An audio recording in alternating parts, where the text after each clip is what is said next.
in the clinical trials of antidepressants, they use inclusion-exclusion criteria that exclude most real-world patients. In other words, I think 85% of depressed patients won't qualify for an antidepressant trial. And when they've done trials of NIMH-funded trials of antidepressants in real-world population, the response rates are lower. The stay well rate at the end of 1 year is much worse. So this is a problem too, is who are you testing your drugs in? Is it a representative population, or is it a selectively cultivated population most likely to respond to the drug? That's another problem as well. Yes, I agree. Okay. Hi, Mary, sorry to interrupt. This is John from the IT room. Can you please maybe get closer to your microphone, because your audio is a little choppy. Who are you talking to? To Mary. Oh, okay, I will. Thank you. Sure. Okay.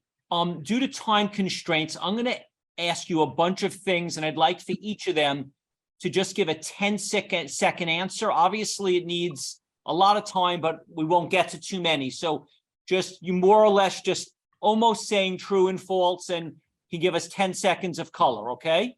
Are you kidding? We'll do our best. Okay. What is the significance that 97% of the most frequently cited articles are commercially funded? Okay, I put that into play. So 97% of articles, the most frequently cited articles, which means they're the articles that have the most influence on what doctors believe, have been funded by the drug companies with all the problems that Mary and Bob and I are talking about. Okay. Yeah, it means we have an evidence base that misleads people. Okay. Why does it matter if in 1991, 80% of clinical trials in the United States were done in academic medical centers, but by 2004, only 26% were, and the rest were done by contract research organizations, which are for-profit companies that does the research that the drug companies design. They then conduct the research and gather the data, and they, along with, hold on a second. Sorry, hold on. And then along with the companies, write the report that the doctors are giving, telling them what the research showed.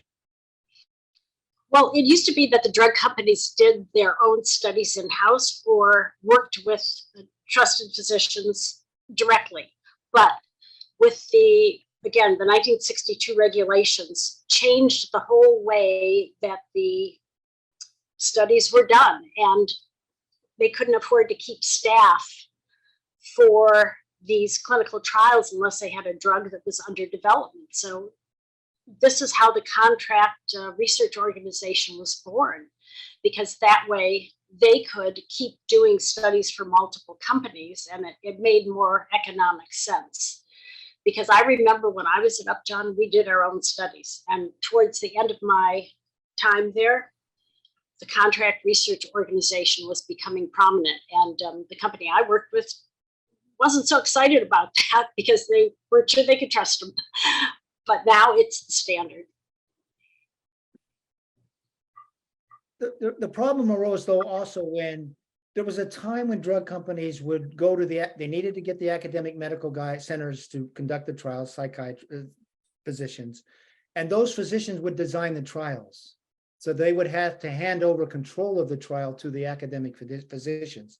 Then in the 1980s, there was a change in sort of the economics of medical schools and how much physicians could earn. And they started serving as consultants and advisors and speakers for the pharmaceutical companies, especially in psychiatry. And once that happened, those academic guys lost their independence, frankly. And they often would put their names on studies that were ghostwritten, and they lent their prestige, in essence, to a process that was designed to mislead people. So academic medical centers, doctors got corrupted as well in the 1980s because they were no longer designing trials, and they basically were captured in many ways, especially in psychiatry, by the pharmaceutical industry. And that happened because the NIH decreased its funding for academic medical centers to do research. So the researchers had to go to the drug companies if they wanted to do what they if they wanted to use their God-given skill. But I think the fundamental answer to your question, Stephen, is that when the drug companies pulled their studies out of the academic medical centers, the locus of control of the studies, design, analysis, writing up the studies and publishing the studies, the locus of control went from the independent academic medical researchers to the drug companies through the for-profit contract research organizations that they hired to do the studies. There's just a quote here.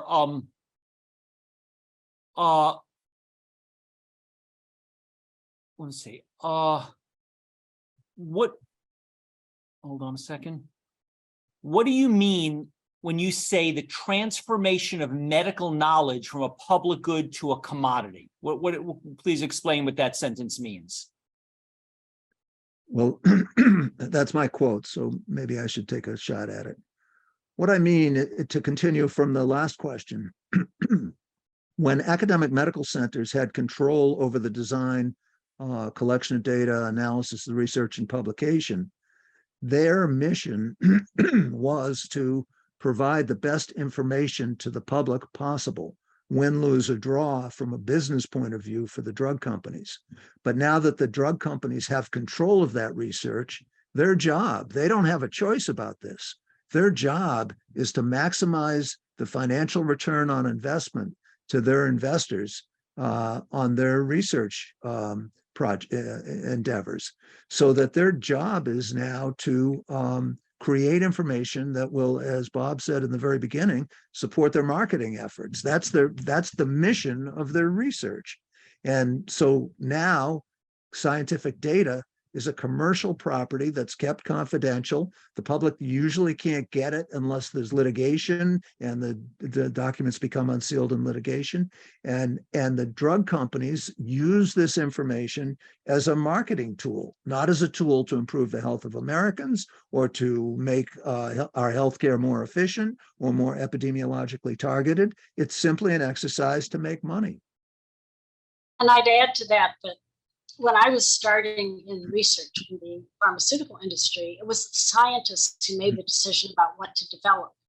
As the regulations grew from the 1962 Kefauver-Harris amendments, the MBAs took over, and they didn't know science, and they didn't really care about science. They focused, John, as you had said, on the profit motive as opposed to what the scientists were focusing on, which was for the most part trying to get something that would help people.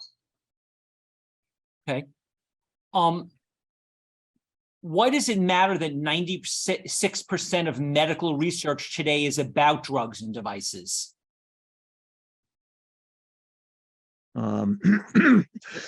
Excuse me.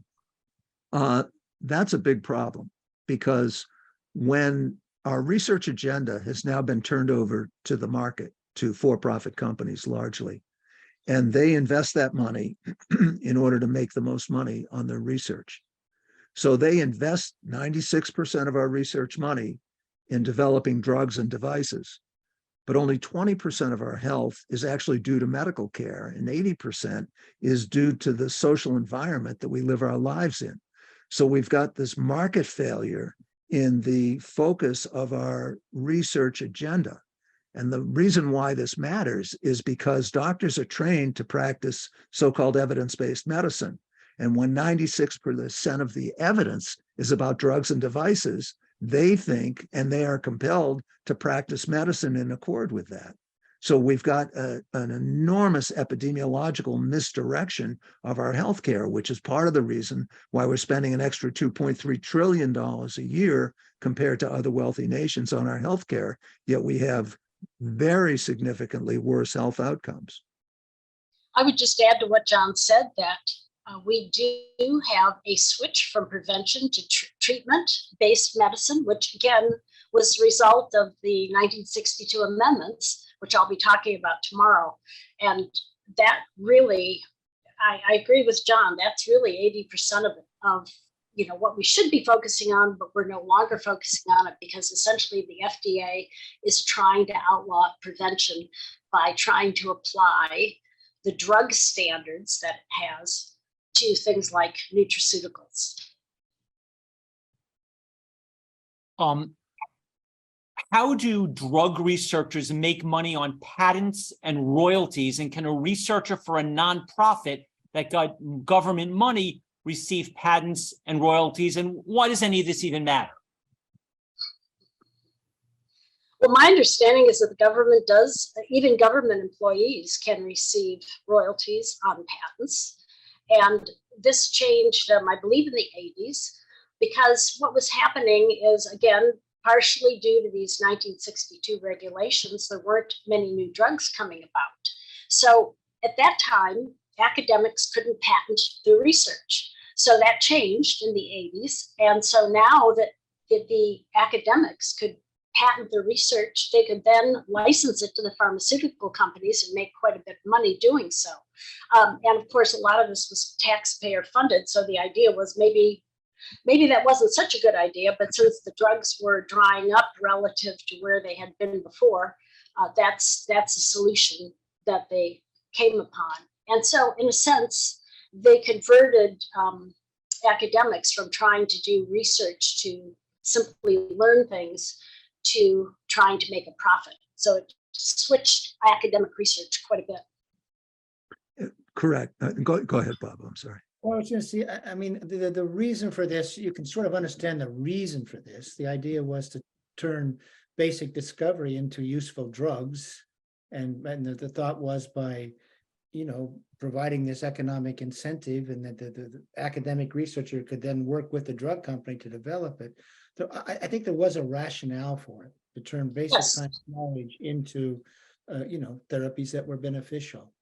Right, Robert, there was, but what happened was the price of getting the FDA approval had grown so huge that they weren't able to develop, drug companies, even when they were doing their own research, couldn't develop enough drugs to stay solvent, so to speak. So they had to turn to the academia to get those. And of course, that was the solution, the idea of the solution, but in a sense, it kind of backfired in some ways.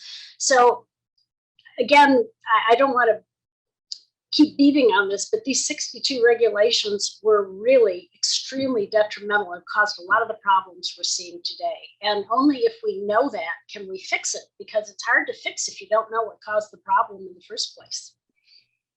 So these regulations came out of the Bayh-Dole Act, which was approved in 1980, that gave academic researchers the right to commercialize their patents and keep the money.